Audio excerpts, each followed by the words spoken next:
My name is Hiram. I'm going to be introducing Red Hat JBoss AMQ. It's going to be a little bit of an intro, just in case anybody here didn't catch Rob's talk. He kind of went deep into the intro of ActiveMQ and AMQ. But then I'm going to cover a whole bunch of new features that are new to the 6.1 release of AMQ.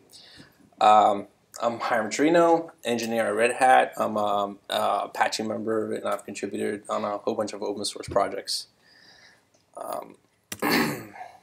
So first off, JBoss AMQ is a multi-protocol messaging platform. The core of the messaging platform is a messaging server. Sometimes we call it a broker. But there's a whole bunch of other parts around it too that make it the platform. And some folks sometimes ask, what kind of messaging? What is this messaging thing? Well, what we're talking about is it's about providing an API or interface to pass messages asynchronously between different applications that could be on different operating systems or in different languages. So it's mostly about integrating different distributed applications together in a nice way that decouples them.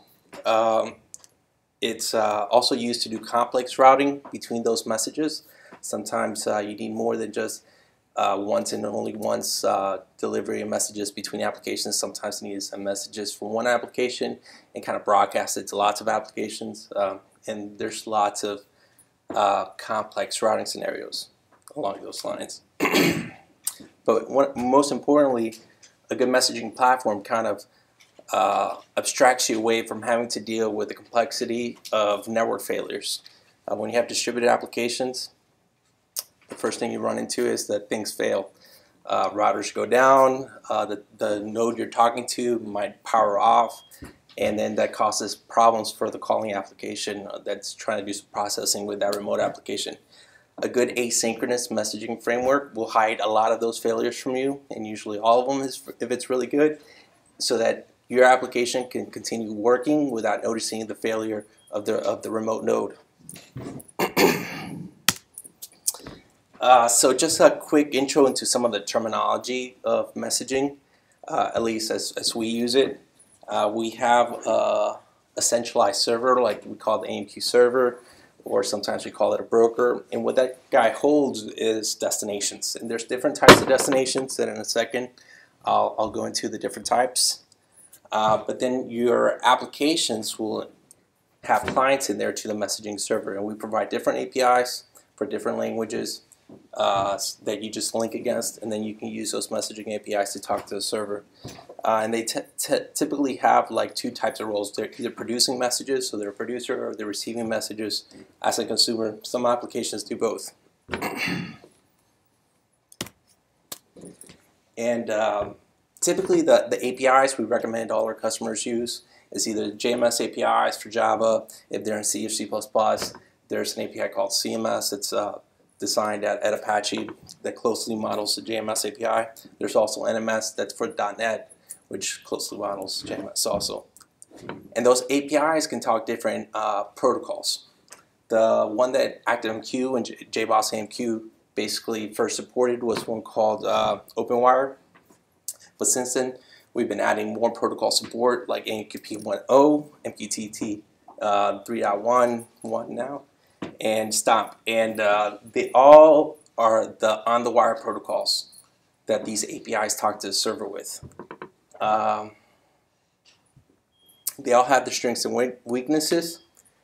The important thing is that you get to choose whichever API you want to use, and if you want to use a different API, for example, for STOMP, you can do that because we also support the this open specification on the wire.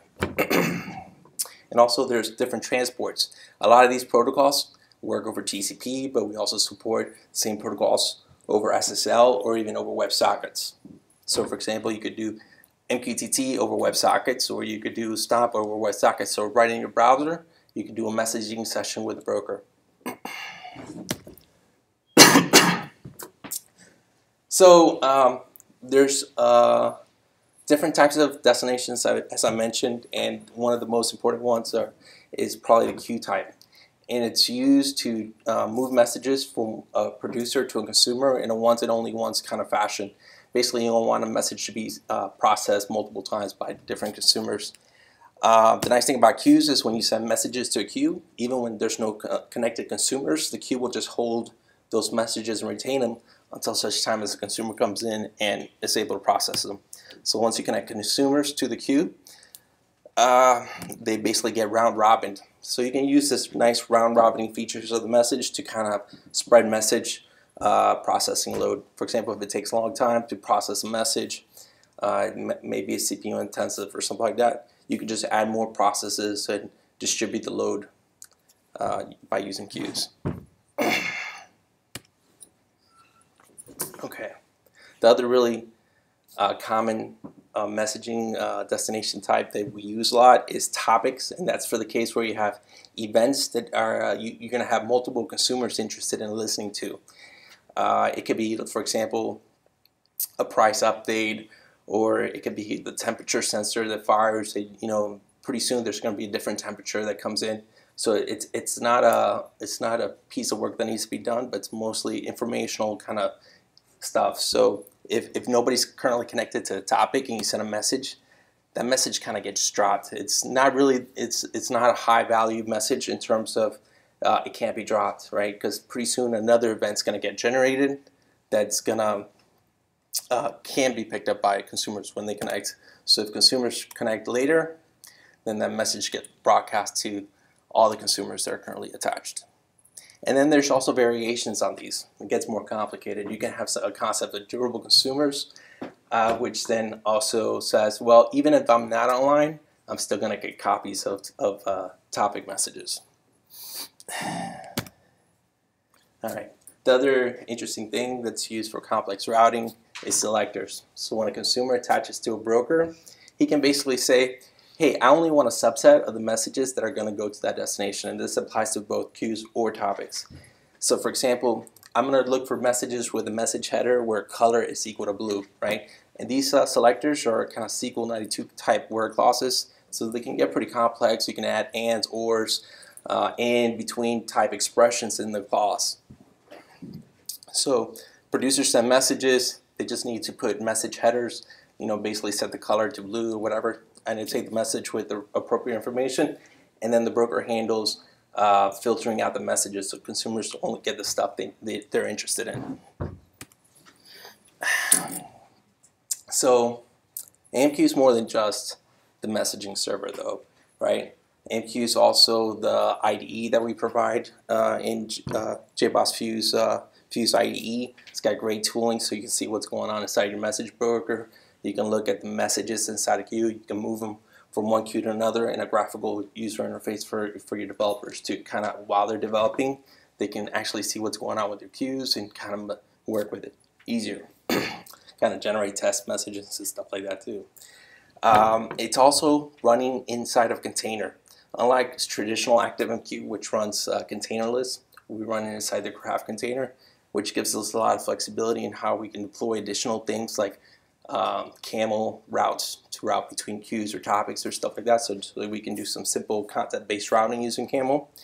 And we also have stuff like monitoring and management by using Fabric, which has been a big talk here. I don't know, hopefully you guys make it to one of James's presentation on Fabric, which is really awesome technology. So we're integrated with Fabric, but we can also use John to monitor what's going on with the queues and destinations inside of an ActiveMQ broker. And of course, all this runs on Linux or Windows or anything. It's all just JVM based. All right. So let me just go a little bit into the deployment styles. The default deployment, like I said, is based on Craft. It's an OSGI deployment. It's very modular. You can add more OSGI modules to it if you want. It supports runtime reconfiguration of many things. And it's also the same runtime that we run our Fuse ESB with. So that means a lot of the configuration files that you have to update are just going to be the same across the two product lines. The way you set up user authorization, the way you configure the logging, all those cross-cutting concerns is going to be the same between the two products.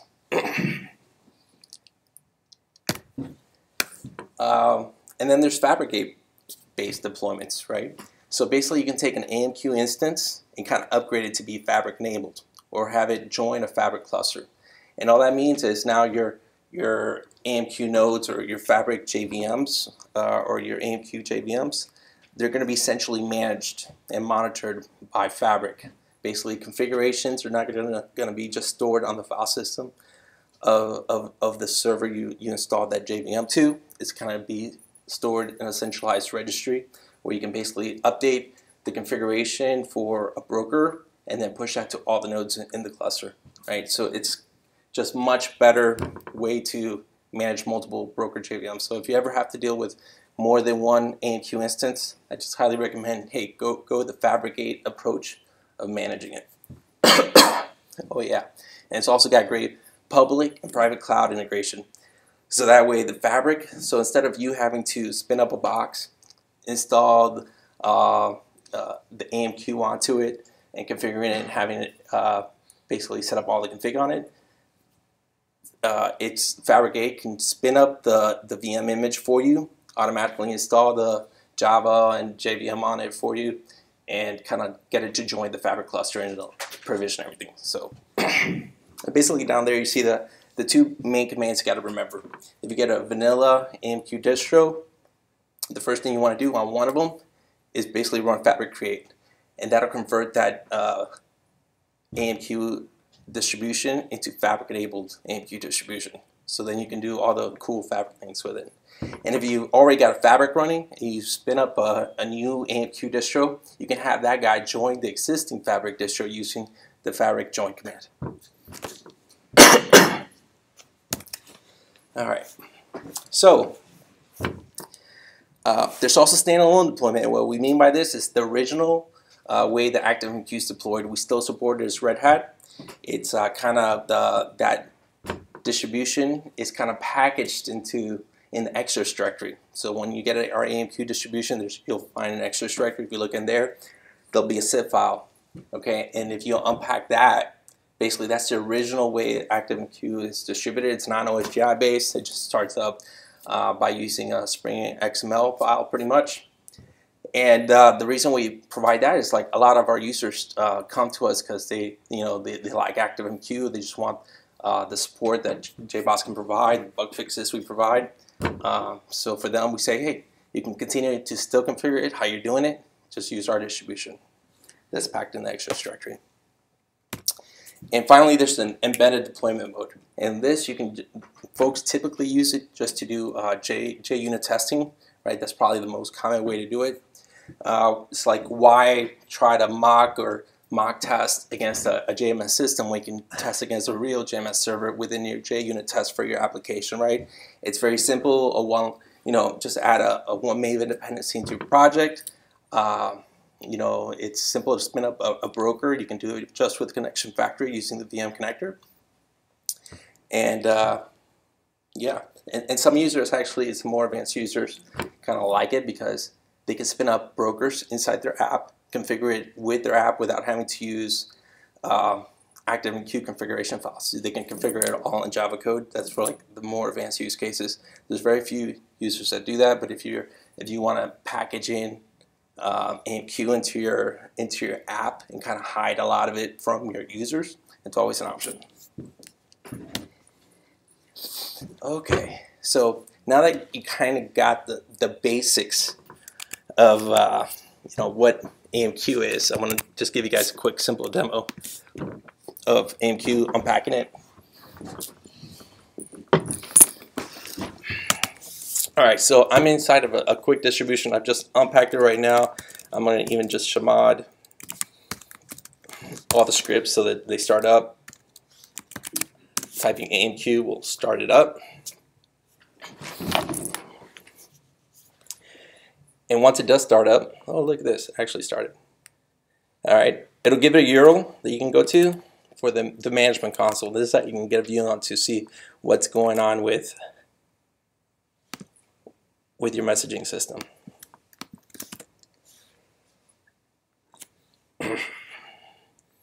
Alright, so number one, I won't be able to log in right now. Why? Because I haven't defined a user yet. So let me define a user here.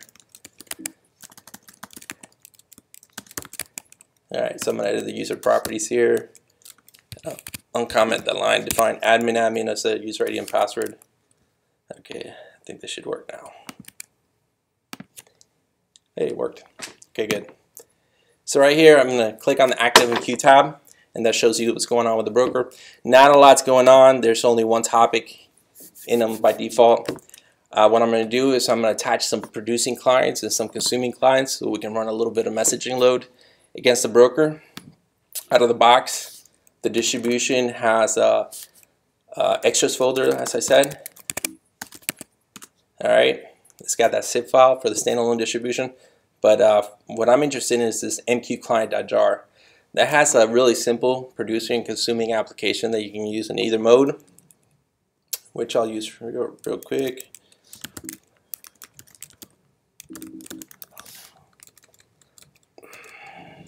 Here we go. So here I am. I'm going to use java-jar. Give it the jar file I told you guys about. I'm going to run in producer mode. I'm going to have it sleep 500 milliseconds between message sends. I'm going to set a bunch of messages. Here I give the user ID and password for the client to connect to the broker, and I'll just use the default broker URL for now. I won't even specify one. All right. So once you do this, he's sending messages to connect it to the messaging server. And I think he's sending it to a Q call test. Here, let's double check here. Oh, look, popped over here, Q call test. Yep. So Hot.io is this web console you're seeing here.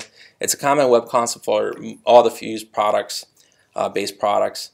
It dynamically updates. It's showing you the queue size. It's enqueuing messages. It's retaining them. If you drill into it, hold on. If you can click the Browse tab, and then you can see the messages that are inside the queue. And it shows you that there's a producer attached, and that's his ID. But you can drill into a message, right? And you can see its content. You can look at its headers if you want. Sometimes that's important for some messages, the message headers.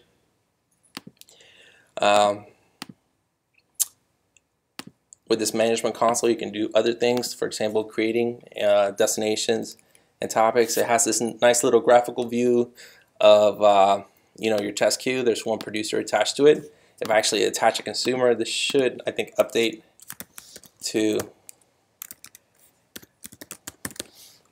Here we go. Basically, I'm gonna set up a consumer. Same kind of command pattern here. Set a producer. I say consumer right here. You guys can see that all right? Okay. All right, he starts receiving messages. Here you see he's received message 0. Messages are first in, first out. Okay, and you can see that our diagram gets updated, showing that, hey, this queue has a producer and a consumer attached to it. But right here we can create more queues. We'll give this okay, we can create more queues. There we go, the DevNation queue. If we browse, it has no messages because nobody's sending stuff to it. But if we want, using the console here, we can send a message ourselves.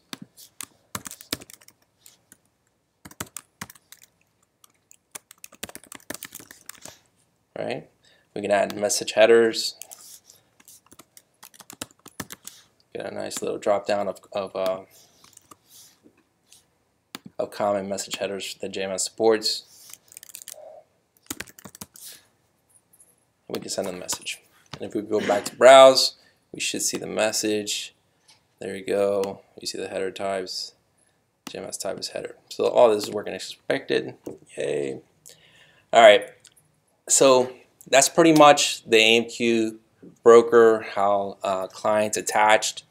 You can click on the connectors. Those clients are JMS-based connectors. The protocol they're using is OpenWire. That's why you see this OpenWire connector here. You see it's got two remote clients that are attached, the producing consuming clients. This console has a whole bunch of other cool stuff. For example, you can look at the logs of what's going on. So if any errors or stuff happen with the broker, you'll see them show up here. Okay, So that's pretty much for the intro demo. This kind of gets you going with ActiveMQ and JBoss AMQ. You guys can, once you extract the distribution, you can just quickly verify it's working by using this example client, producer, and consumer. Make sure it's working as expected. And let me switch back to the presentation here. So now what I want to cover is all the new stuff that's in 6.1. I guess this is especially useful info for folks that have used like previous versions.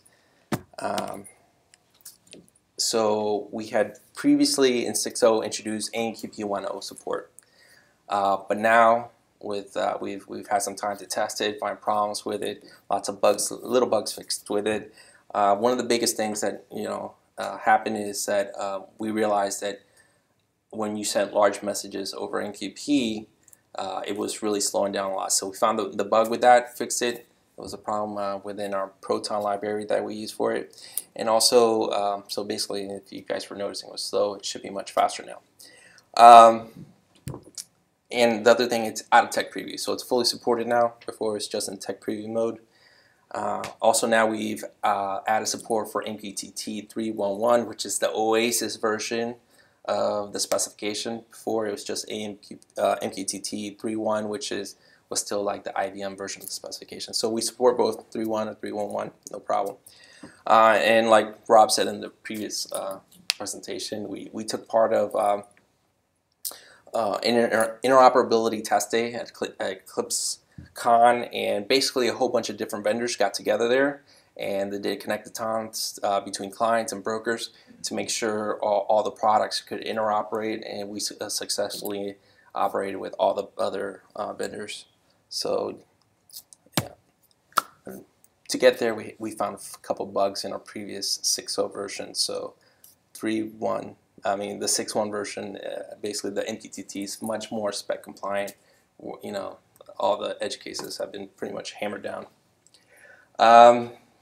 If you're using Fuse Fabric, or we're using Fuse Fabric, and maybe you were familiar with MQ create command.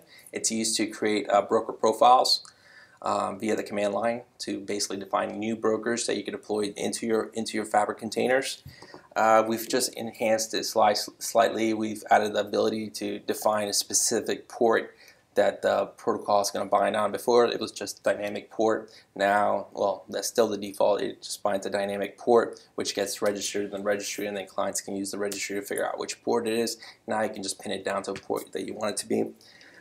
There's the -D option, which lets you define extra properties in the profile, so that and all those properties will be available inside the broker XML that you can reference with $squiggly variable substitution, right? So that's handy for that in case you guys do go with a custom broker XML and you're still using the MQ create, then basically you can parameterize more things. Excuse me. Alright, and minimum instances allows you to define what's the target number of instances for that broker. Some brokers need to run on more than one instance. For example, replicated broker configurations might need more than one instance, probably 3 or 5 or something like that. Okay. There's also a new thing called the client connection factory service. It's an OSGI SCR component, which basically registers an ActiveMQ connection factory inside the OSGI registry. And this is handy in case you do deploy like custom OSGI deployments into any of your Fabric enabled nodes, and basically just want to inject into it an ActiveMQ connection factory so that he knows which broker to connect to, right? By default. So the configuration is really simple. It's just a PID that you can see the name. It's org fuse source MQ fabric.cf, and inside it's a property file. And the simplest way to configure it is you just give it a group name. Basically in Fabric, when you create a broker, you can assign it inside a group, right? And here you're saying, hey, this connection factory will connect to any one of the brokers inside that group, okay? Or if you don't want to do it by group, you can just give it an explicit broker URL if it's going to be pretty static for you. And you can also optionally configure the username and password that the connection factory will use to connect to your broker. So that way, your code which needs connection factories, we can just inject something you can configure via OSGI. A little easier here.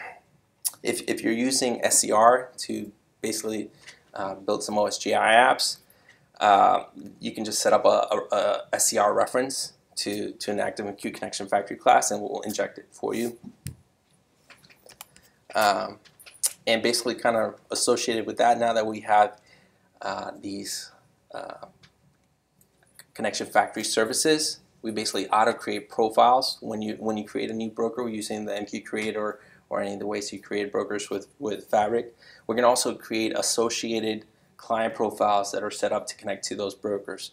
So that way you can deploy one profile that will be the broker, and then to a different container you could deploy the client profile. So that way any other components that need a broker can use that client profile configure to connect to the broker you have deployed.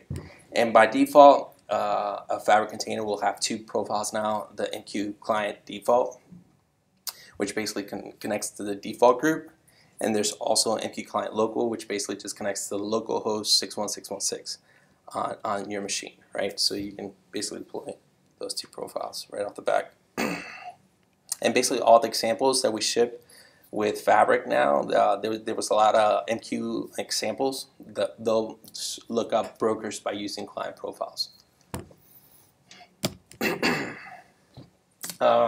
There's a new AMQ camel component, and basically he uses this new service factory to figure out which broker to connect to. So it's a bit easier. You don't have to configure in your camel routes all the broker configuration of how to connect to which broker. You can just dynamically figure out which broker to connect to based on which MQ client profile you deploy to the same container.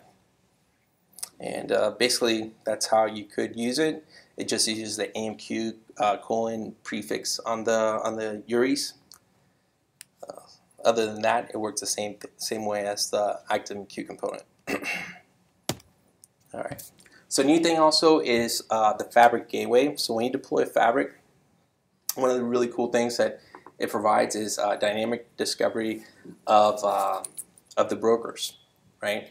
You can basically, like I said, associate brokers into groups, and then that way when you have a client that needs to connect to a broker, you can say, hey, just give me any broker in a given group to connect to. You can say, and I'll demo this in a sec also. But the problem is that only works with the Java OpenWire clients, okay? Because to do the Fabric discovery, we have to have smarts about how to connect to the Fabric registry, and that's all just only implemented right now in the Java JMS client for ActiveMQ. Which, we're multi-platform and we want to support other things like Stomp, right? Which may not, have that support. So what we did was we have a gateway which opens up ports, right? And that gateway, when he accepts a connection, let's say it's a Stomp connection, what he's gonna do is he's gonna look into the Fabric registry to discover, hey, what brokers can we expose a Stomp connector? Who can we connect them to? We'll look that up in the registry, and then he'll just do a TCP proxy to that guy. So that way you can deploy one gateway in your Fabric, and he just kind of becomes a load balancer front end for all the messaging services in your cluster. So that way any client, no matter which client library they have, they can basically connect to Fabric clusters that have dynamic port assignments and stuff like that. Let's see. Yeah. So the gateway, even though this is an AMQ presentation, the gateway also supports proxying any of the CXF services that could be running. So it's not just for messaging; it can be used for HTTP, and it's going to be in tech preview right now, 6.1, and so it's going to be changing a little bit before it's in full. We have full production support for it. What's going to be coming soon, and basically it's already kind of been implemented in the open source version, and well, not the open source, but the community version, is using virtual host information inside the protocols to be able to select which group to connect to, right? So you could basically define broker groups to be a host name, and then when you can assign multiple host names to the gateway server, and then when clients connect to different host names, we'll use that to route it to the right group of brokers that to connect to them. It's also going to support being on a single port, supporting all the protocols on a single port, just to make it easier for some folks in terms of setting up firewalls and things like that. Right now, the gateway in 6.1, each one of the different protocols is going to have a need to be assigned a different port number that the gateway exposes. Okay. So management, the big thing is that the old web console is gone. The FMC as you know it, the previous generation of FMC, it's not there anymore. It's all hot IO based, and it's great. It's an HTML5 web console that does dynamic updating on the fly, and it's extensible, so we can continue to grow it, add more technologies, and JBoss technologies or other technologies into it, and just make it more aware of what's going on. Another nice new feature is runtime reconfiguration of the broker. Before, if you wanted to modify some simple things in the broker, like the configuration policies for queues or topics, like to set dead letter queue handling or some features like that. It basically had to modify the configuration file for ActiveMQ and basically restart the broker for that configuration to take effect. Now with runtime configuration, which is enabled using a little broker plugin, as you see over there, basically we pick up lots of configuration element changes in the broker without having to restart the broker. Basically everything you see there on the bottom left is supported. If you change it, we support picking it up, network connectors, virtual destinations, stuff like that.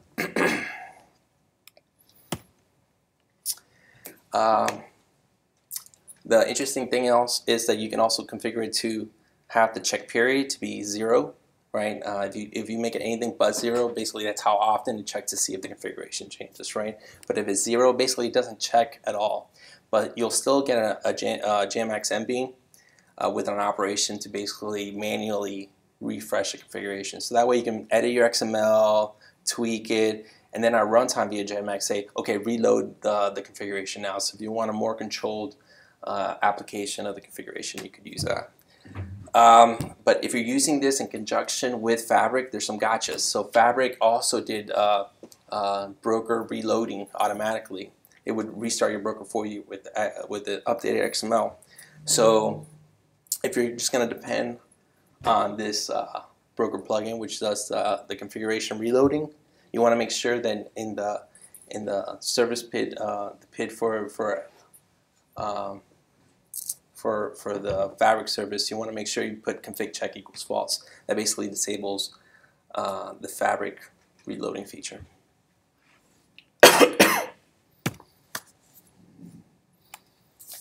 Okay, and something that's pretty hot too is that AMQ 6.1 now runs on OpenShift. We have a cartridge. That's the cartridge URL. You kind of got to write that down. And the nice thing is this cartridge out of the box enables all the protocols via SSL. We use SSL, SNI, the SNI header in SSL to basically get OpenShift to route Stomp, OpenWire, AMQP or MQTT connection to the correct gear inside of OpenShift, right? So when SSL first connects, basically it'll say, hey, this is the host name that the client's trying to connect to. And then they'll use that to kind of route the connection to the proper gear in OpenShift. So basically only SSL connections are supported. The other thing is you got to make sure your client sets the SNI header. All the clients that JBoss supports, like the OpenWire JMS clients, the C++ clients, NMS clients, they all set the SNI header. You just got to be careful because on Java, you need Java 7 at least to set the SNI header. Previous versions of Java would not set the SNI header. Okay, so if you're on OpenShift Online, all you have to do is say, hey, I want to create an application, and then you pop in that URL that I wrote down in the very bottom box on the left, right? You click next, right? And you just got to fill in domain name for this new application you're creating. In my example, I use AMQ. It can be anything. I highly recommend at least picking a medium-sized gear size to give the broker enough memory to work with. And you just hit create application. After a few seconds of it trying to do stuff, get set up, create the container, one of the things it's doing is creating a self-signed certificate, because we are using SSL, right? It'll come back with a green screen like this, telling you all the ports that it opened up, the URLs. The things you need to write down basically is that console URL. You gotta write down the domain name. You gotta make sure you also write down that password, okay? And that's what you're gonna use to log into the administrative console of ActiveMQ. Is dynamically generated, and also you'll need it when you're connecting clients into the broker. And then lastly, you gotta copy down the certificate and kind of store it in a file, because lots of times clients won't connect to a self-signed certificate because it's not trusted, right? So you're gonna have to copy down that certificate and make sure your client library trusts that certificate. So how do you do that with, for example, the JMS client? Well, if you have any JMS client example for ActiveMQ, all you have to do once you get one of these Active AMQ apps deployed on OpenShift, basically you just have to update how the connection factory is set up. Notice here that I'm using the SSL protocol prefix, right? I'm using the app domain name, and then I'm using port 2303 because this is JMS. I'm using OpenWire, right? So the next step is also make sure you're using the user ID and password that gets reported back in that green screen, right? And then after that, we've got to make sure that Java trusts that certificate that was self-signed. So basically, if you take that certificate and store it in a file called server.crt, right? Then you can use this command, that key tool command, to basically create a key store that imports that certificate so that we can trust it. Then you just have to update your Java command line, basically set up a system property that says, hey, the SSL trust store that I'm going to trust is that trust store I just generated in step 2. And that's basically all you have to do to basically connect clients into the OpenShift apps you deploy online. Okay. Another thing I want to cover here is broker topologies. We kind of added a couple more in 6.1. Just wanted to kind of review what we had supported until now, right? So basically, what I just did, the previous demo, I just stood up a standalone ActiveMQ. There was only one, right? And he's storing all his data on the local disk, right? A lot of times that's pretty good. You can even set up clusters of this and get service level high availability. But the problem is, if I send messages to an AMQ and he queues it, right? There's no consumer actively for it, and that server goes down, basically that message stays locked on the disk and no consumer can receive that message. So that message becomes unavailable, right? Until that broker instance gets restarted and started up again. So a lot of customers like to run in master-slave high availability mode. And basically what happens is we run 2 broker instances, right? One of them is going to be able to lock a shared data store, like a JWC store or a file system store, and only one's going to accept client connections, right? If he dies, the secondary ActiveMQ instance is going to be able to attain the lock on that shared storage, and he'll open up his ports, start accepting client connections, and hopefully the clients are using something like our JMS OpenWire connector, and it'll be a transparent failover. They won't even notice the master died, right? Because the client library handles the failures from the master, and he knows that there's a secondary slave that he can connect to, so he reconnects and replays everything that needs to be replayed to the slave. So that's our master-slave story until now. Okay. The problem with master-slave is once you need to run lots of master-slave pairs, right? Let's say you want 2 master brokers up. That also means you need 2 slave brokers. You need 4 total machines running, or broker instances running to support 2 master-slave pairs, right? We now with Fabric support an N+1 architecture, which basically means if we have 2 master brokers, you only actually need 1 slave up that can take over for either one of those. So it's pretty simple to configure this with Fabric. And it's mostly a cost savings type effort. If you feel like you're only going to lose one at a time, you don't need to run four machines. You can just do it on 3 if you wanted to. But in this case, notice that there's still shared storage, right? The slave has to be able to access the disk or the shared storage that the master uses. And there's something brand new that's going to be in tech preview now here in 6.1. It's called Share Nothing High Availability. It's based on level DB store replication, and the way it works is clients connect still to a master, but AMQ handles replicating the data over to the slaves. Okay, so basically each slave has its own local disk, and the master is just keeping those disks in sync with the master. Right, so that way the master dies, the slaves can connect to one. The clients connect to one of the slaves, and he's got a replica of the data. In this case, it's a lot better, just because if you lose the disk entirely, you actually have a replica of that disk data, right? In the master-slave scenarios, you got a shared disk. So if you want to be able to lose a disk, then you would need to use some kind of disk replication technology, right? How do clients connect in? Because the way master-slave works is you have a master-slave on the client. It says where I'm going to fail over to. With Share Nothing HA, it's still the same way. We still use the same idea. Basically, the client still has a list of these are all the brokers I can connect to, and he connects to one of them, right? Only the master exposes his ports. All the slaves are in passive mode replicating. They don't expose their the open wire or the stomp ports, so the clients can't connect into them. Okay. In the Share Nothing HA, I've seen that picture before, where you have 2 slaves and 1 master. How does the client know which one to fail over to? Or does it matter? It doesn't matter. He'll randomly try to connect to all of them until he finally connects to one. So literally, some clients may connect up to the one on the top, and some.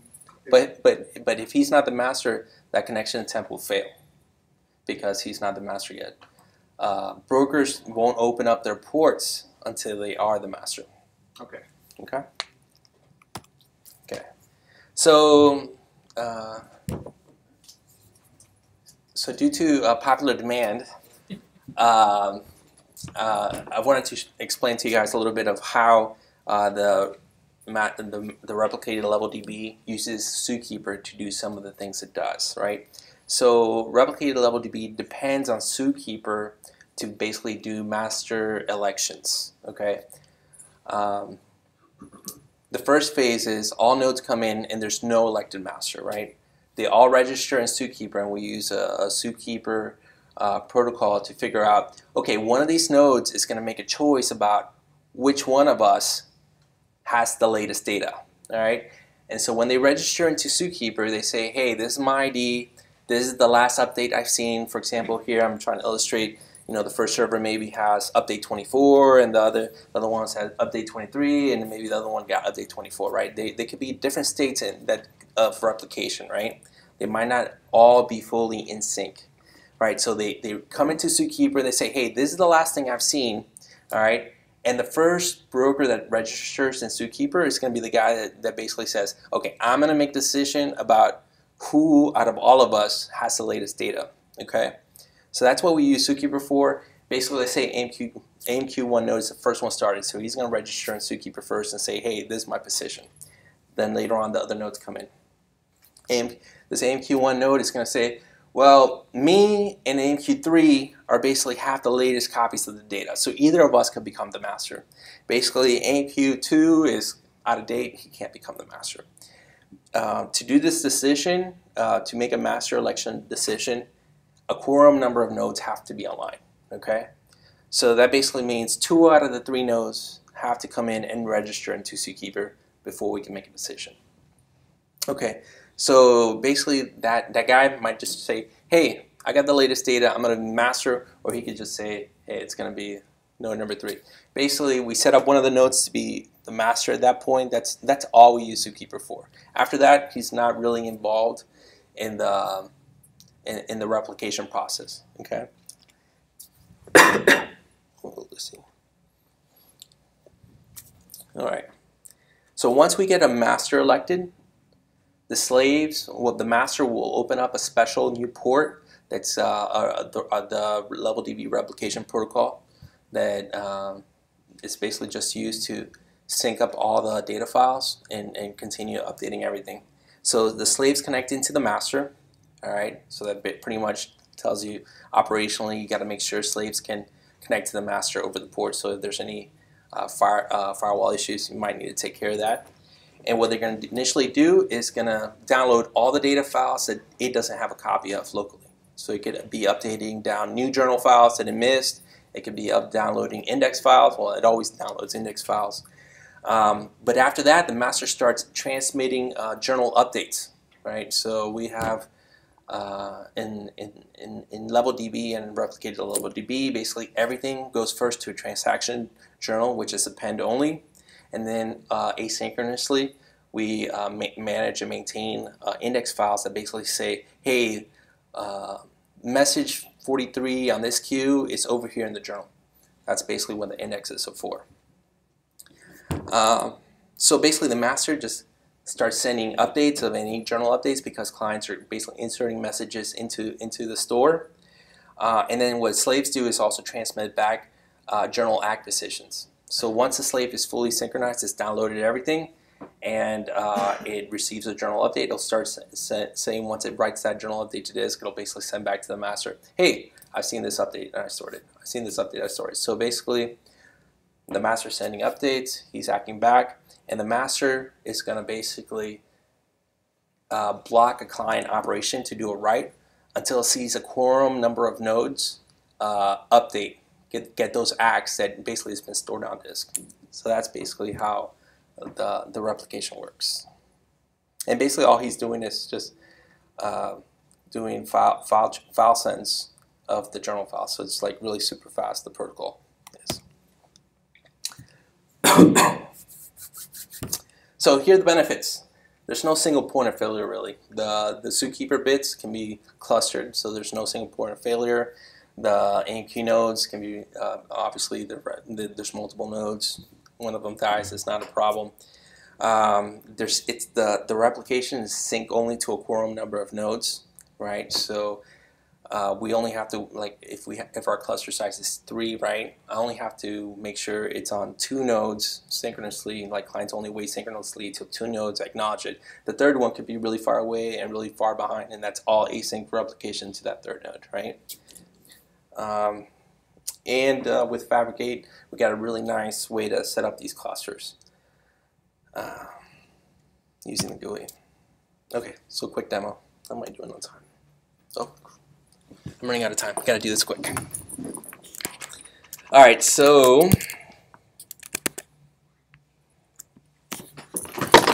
the first thing I'm going to do is I'm going to turn this AMQ instance into a Fabric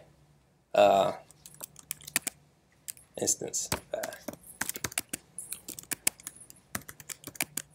Okay, so Fabric Create, I'm going to give it a little option here so that when it returns, it's really, I'm going to wait for it to fully provision. Okay, so I think we should have a Fabric instance over here. Okay, notice that now this wasn't there before because there was only a container pretty much, but now we can switch to a Fabric view of the system. Okay, so this is new now. All right, so I changed the existing AMQ distro into a Fabric enabled kind of container now, right? So he's pretty much running a zookeeper inside of him now, which is the core of Fabric where he keeps all his configuration. Right here we see that there's the root container, which is the container we're running in. If we click into it, we see he's got Fabric configuration running and he's still got an AMQ configuration running, right? But what we're going to do is we're going to deploy a replicated level DB setup here. So notice this little MQ tab. It's new. It's really awesome. It gives you like a visual view of the deployed configurations. Okay, this is the group that these brokers are in. You could have multiple brokers and like stack up over here in a group, right?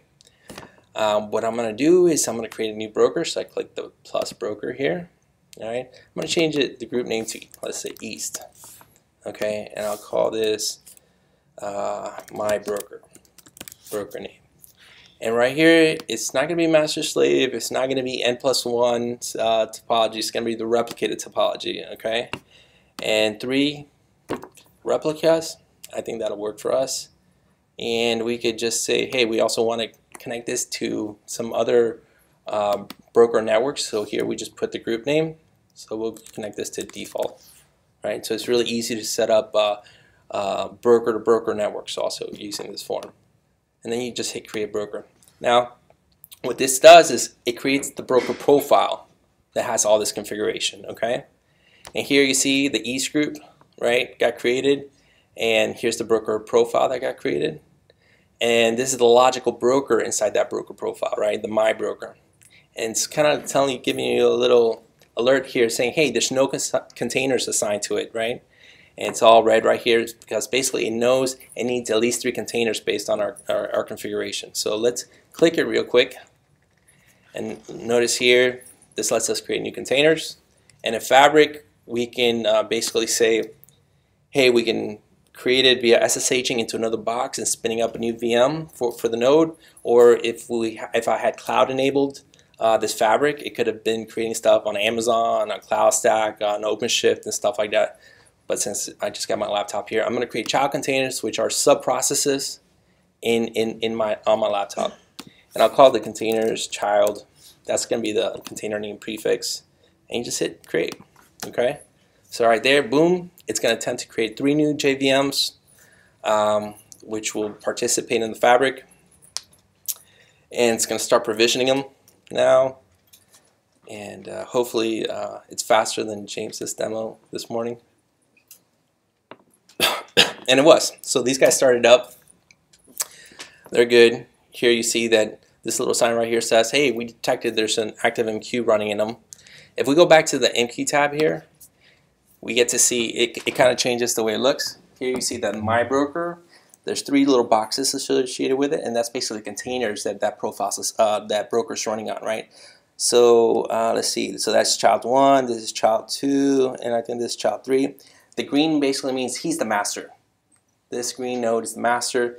These other gray ones, they're slaves to that master. So if you connect over into him, basically you'll see that he looks like a regular broker. He's just got, you know, let's look at his attributes. And you'll see, like, you can look at his stuff. He says there's 2 slave nodes attached. If you go to the other ones, you'll see that they're not fully started up active MQ brokers. Not as much stuff over here. They haven't opened up their client connectors. They're basically half started their replication, and they're in slave mode, and they're basically fully attached. That means they've actually fully synchronized all the data files that are in sync with the master. Right, so we can now actually start producing to this guy. Oh, hold on, let's see. I had another, there we go. So here we're going to have to give it a different broker URL. Here we say Discovery Fabric East. So that's how we can basically dynamically figure out which port and stuff that master broker is running on. And hopefully this works. Yep, they're sending messages. And here we're going to do the same kind of thing. Yeah, we're going to run a client over here. Is he receiving messages? Okay. And we can do stuff like kill him, right? We can kill the container number 3, which is where he's running on. All right. Notice the client see the error. Basically, we've tapped into the notifications so we can see when stuff dies. But they continue on because now one of the slaves has taken over, and we continue sending and receiving messages. So that's the replicate demo. And hopefully you guys see, if anybody made my session last year, it's a lot easier to set up replicated level DB clusters using Fabric. So Fabric's good stuff. Any questions? This one, egg availability. The slave server must have all the path of the data stores, or automatically is get the data store of the server that go down? So when a slave connects, he basically downloads all the data the master has. He basically downloads all the files and then opens up a stream that just continuously gets all the updates that subsequently come to the master. So it's not a shared configuration. There's no shared storage between them. They could be totally different disks, and it's all replicated between them. Okay. So when one goes down, the configuration, the services that go down, go to the slave. Yes, one of the slaves will go back into that election process that I kind of illustrated. They'll go back to Zookeeper and try to determine which one of those surviving slaves has the latest update, right? Okay. And then that guy becomes the new master. Okay. Okay. Any other questions? There was actually one more slide here. Basically, more stuff. So AMQ 6.1 is gonna be EAP certified when it is released, and it's also gonna have support for encrypting the user passwords in the standalone topology distro. That's it. Question? Any idea when it's going to be out of tech preview mode? The replication stuff, probably hopefully by our next release. Yeah. Hopefully our customers don't get too scared of it and actually give us some feedback on it. Let us know how it goes. We've been banging it up in QA, but there's nothing like real life putting it through the ringer to find problems. So some we've seen a lot of users using it already. Hopefully in tech preview now we'll get a lot more feedback for it. Does it have better performance than the shared storage? That's debatable. I mean, it's duplicating a lot of data, right? It's not only storing it once on disk. It's basically taking all that data and replicating it over 2 TCP streams to other servers, right? So depending on how good your hardware is, maybe, right? Especially if your shared storage isn't doing replication, right? Then it's kind of like not a fair comparison, right? So maybe that's the answer. Will be CajaDB against LevelDB? Well, generally LevelDB is faster than CajaDB, but now we've added replication on top of LevelDB, so that could bring it back a notch, right? But if you need your data to be safe and you want to do it on commodity hardware without buying expensive, SANs and stuff like that, this is probably our best option for that. LevelDB? Replicated LevelDB. Yeah. Any other questions? I think I'm done. Thanks.